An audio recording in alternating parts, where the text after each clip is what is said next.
Hello and welcome to sports talk with Rohit. आप सभी का स्वागत है। फाफ डू प्लेसी या विल जैक्स कौन खेलेगा रॉयल चैलेंजर्स बेंगलोर की प्लेइंग 11 में?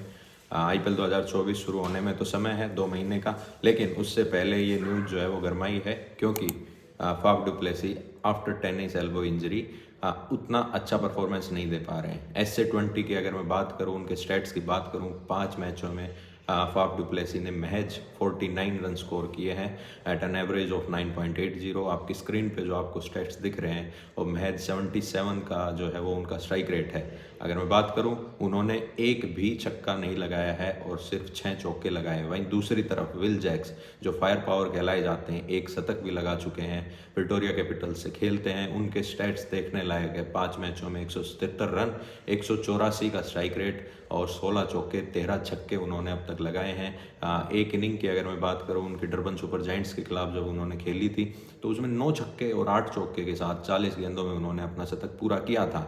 लेकिन पूरा झोल तो एक चीज़ में है कि Faf du Plessis Royal Challengers Bangalore के कप्तान है और एक ओवरसीज स्लॉट को वो लेते हैं।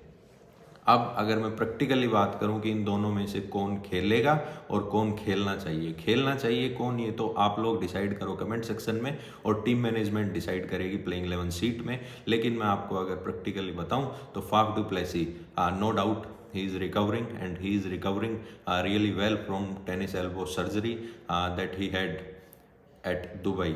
फीफा एक्सीलेंस सेंटर में दुबई में उन्होंने जाके जो है अपने पिछले आईपीएल सीजन के बाद जो सर्जरी करवाई थी, उन्होंने प्रेस कॉन्फ्रेंस में भी कहा, तब भी आपको रिपोर्ट किया था कि भाई देखो जो है ना कहीं वो फंस रहे हैं खेलते टाइम, और अभी SC20 में उसका प्रभाव साफ नज़र आ रहा है। कभी 7 रन बनाते हैं 17 गेंदों में। कल का मैच भी अगर आप देखें तो 17 रन बनाए उन्होंने 19 गेंदों में, और बिल्कुल भी जो फाइन टच में जो डू प्लेसी नज़र आते थे। 115 मीटर का छक्का मारा था रवि बिश्नोई को पिछले आईपीएल में चिन्नास्वामी स्टेडियम में जब मुकाबला था।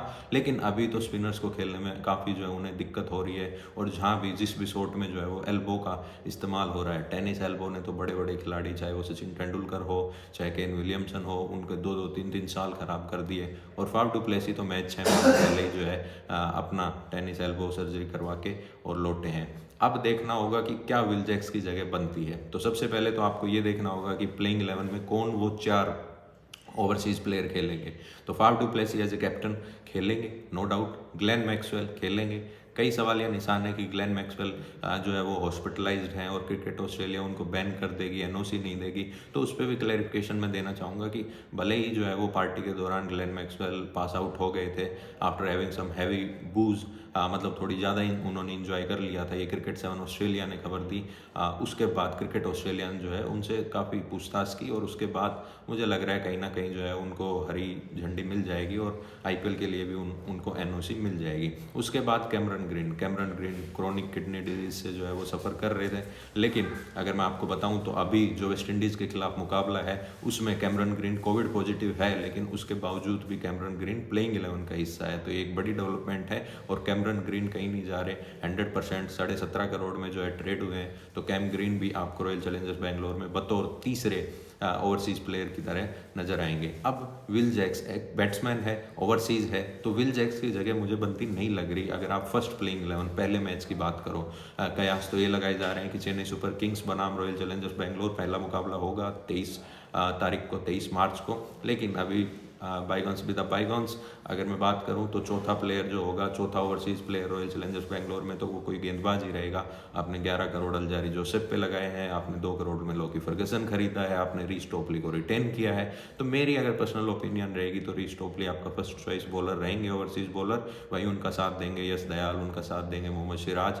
तो ये पेसर रहेंगे। और कई लोग कमेंट सेक्शन में मैं जब देखता हूँ लाइव करते समय, तो कई लोग कहते हैं कि खबरें आ रही है कि भाई चारों जो है वो फास्ट बॉलर के साथ रॉयल चैलेंजर्स बेंगलोर उतरेगा चिन्नास्वामी में। इस बार मैनेजमेंट का प्लान दूसरा है। तो मैनेजमेंट तो अभी मिला भी नहीं है, उनका प्लान कैसे डेवलप हो गया। हाँ, ऑप्शन स्ट्रेटेजी अगर आप देख के और ये बातें कर रहे हैं तो बिल्कुल सही प्रेडिक्ट कर रहे हैं। स्पिन, आपके लीड स्पिन गेंदबाज ग्लेन मैक्सवेल भी हो सकते हैं। करण शर्मा इंपैक्ट प्लेयर के तौर पे आ सकते हैं। आपने मयंक डागर का ट्रेड किया है शहबाज अहमद के साथ, लेकिन वो ट्रेड जो है वो मुझे फॉल्स मूव लगता है, क्योंकि जिस प्रकार का कॉन्फिडेंस शहबाज अहमद में नज़र आता था, एक्सपीरियंस भी था, उन्होंने इंडिया के लिए भी डेब्यू कर रखा था और आपको कई जो है वो फंसे हुए मैच उन्होंने निकाल के दिए हैं। वो मैच कौन भूल सकता है सनराइजर्स हैदराबाद के खिलाफ, जहां आप 16 ओवर तक हारे हुए थे, उसके बाद एक ओवर में 3 विकेट लेके और शहबाज अहमद ने जो है अपना कमाल दिखाया था। चलो जो हो गया सो हो गया, लेकिन अगर मैं बात करूं तो मयंक डागर की टीम में जगह क्या नंबर 7 पे बनती है, या फिर आप महिपाल लोमरोर को नंबर 7 पे खिला रहे हैं,